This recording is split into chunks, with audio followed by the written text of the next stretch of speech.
Folks, I've just been sort of thinking about depression, and it's not the financial depression. It's kind of when people get depressed, and what happens? Well, a lot of them turn to things like booze, don't they? And it don't matter whether you're rich, you're poor, or young or old. It affects all sorts of people, and a lot of people turn to the old, bit too much of the old evil spirits, as I call them.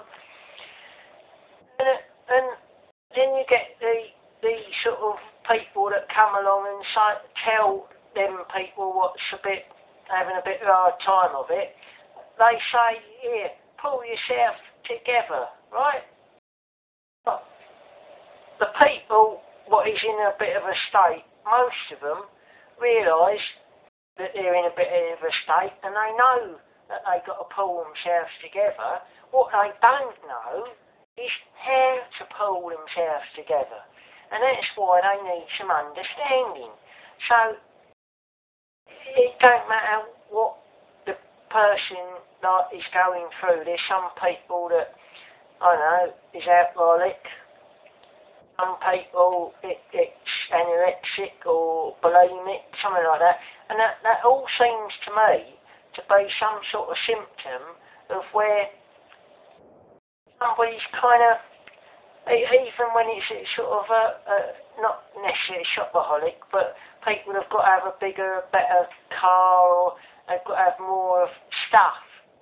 That's another symptom, really. It's all symptoms of where people,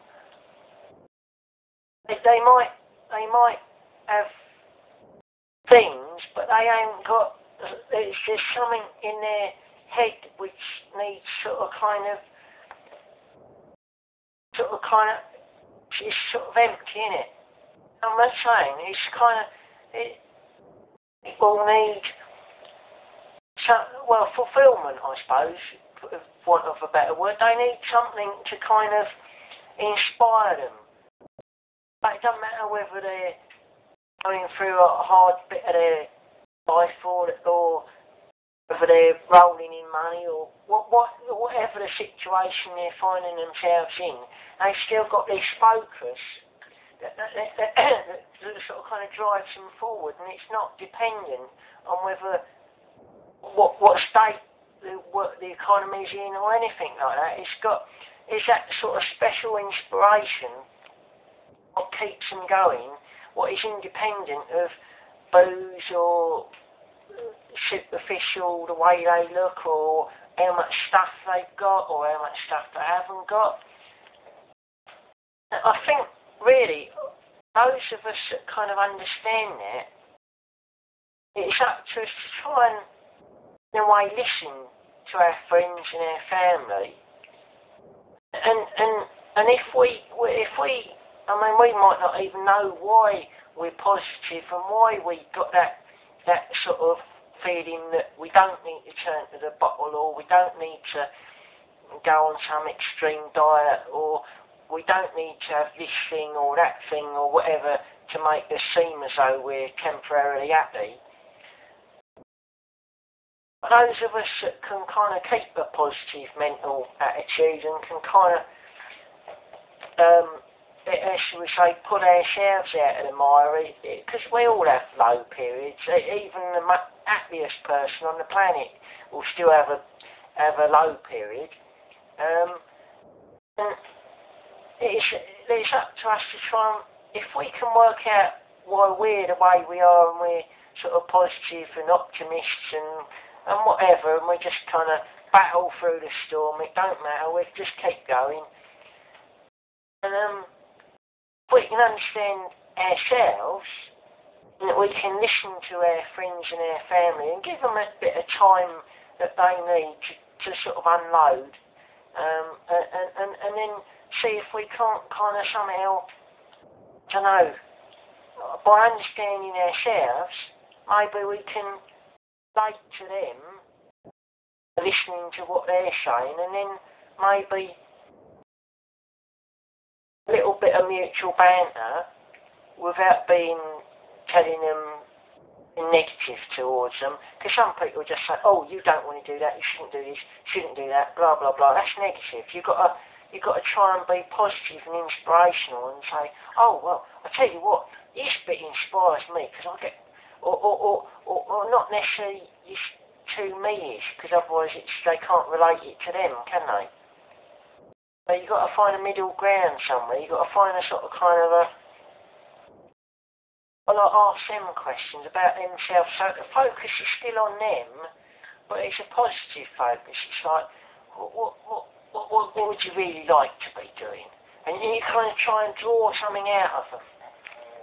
Like you could kind of take them down a different road than they're on at the moment. Because it's all about this, isn't it? It's all about what goes on in here. It's a wiring up here. And it's not, and the wiring's not fixed. It can be changed. We've got to help them change that. And you might say, well, why have we got to help them? You want a nicer world. Leave it better than you found it. And if you can help people be positive, you add to the positivity in the world, don't you? You balance out the negativity. I think that's important. And if they're your friends, your family, it's what you're supposed to do, isn't it? It's just kind of what you do. If it's your mates, you help your mates, don't you? So it's just a thought, really. So do a bit of listening to people when they're feeling a bit down. Well, try and understand yourself, listen to yourself. I'll find some middle ground and asking gentle questions and just see if you can tease out of them an idea that you can relate. Oh yeah, I can see where if they went down that path. So you've got to be gentle and not tell people what they've got to do, but kind of ask them the questions that can kind of help them answer their own questions that they might not know what the question is that they need to ask of themselves. You like to pull themselves out of the mire, because the best people to solve their own problems are them. As the old saying goes, if you want a job done, do it yourself. Job done proper. And I think we've got to help our friends, our family, kind of do it themselves, but give them key ideas that are kind of. But we won't do that if we don't understand ourselves, will we? And we won't do it if we don't try and understand them. Anyway, it's probably a bit kind of whoa. Anyway, there you go. Keep smiling. Cheers.